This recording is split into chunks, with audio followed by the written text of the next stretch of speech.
You have an entire generation that has access to an addictive, numbing chemical called dopamine through social media and cell phones as they're going through the high stress. They don't have the coping mechanisms to deal with stress. So when significant stress starts to show up in their lives, they're not turning to a person, they're turning to social media.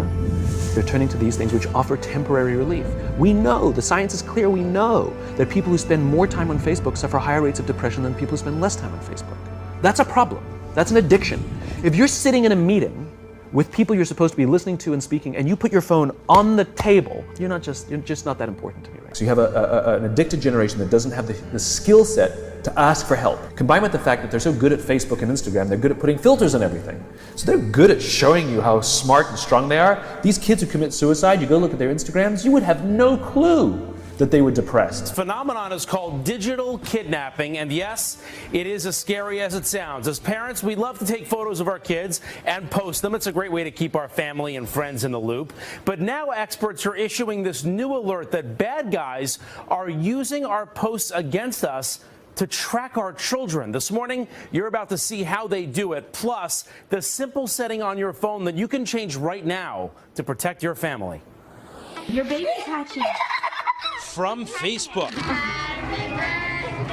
to Instagram, parents sharing their children's lives online.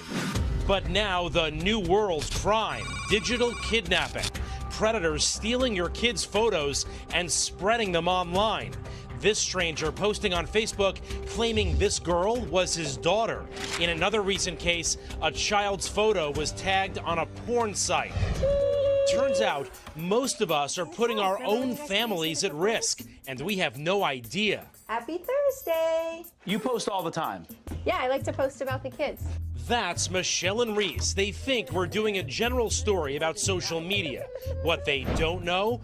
Back in Ohio, cyber safety expert Jesse Weinberger is poring over their social media pages, checking for private information. So what do you find here? Through Mom's Facebook account and everything that she's posted, I was able to find out husband's name, children's names. She has 2 children. I know their ages. I know their dates of birth. I know where they go to school. I have the address of the school. I have the name of the teacher. I know exactly which playgrounds they visit, how often they like to go to each playground. You were showing me a map where you're actually able to find out the path they take to school, how they walk and when. Right. It wasn't hard. But even scarier, she says our photos can have a hidden location signature embedded in them. Even if you don't tag the location, anyone can still find out where you are. What's the danger here? For example, I know that one of her children broke his leg. How easy would it for me to be to come up to the kid and say, oh, you don't remember me, but I was the nurse when you came to the emergency room. How's your leg feeling? Come with me. Come with me.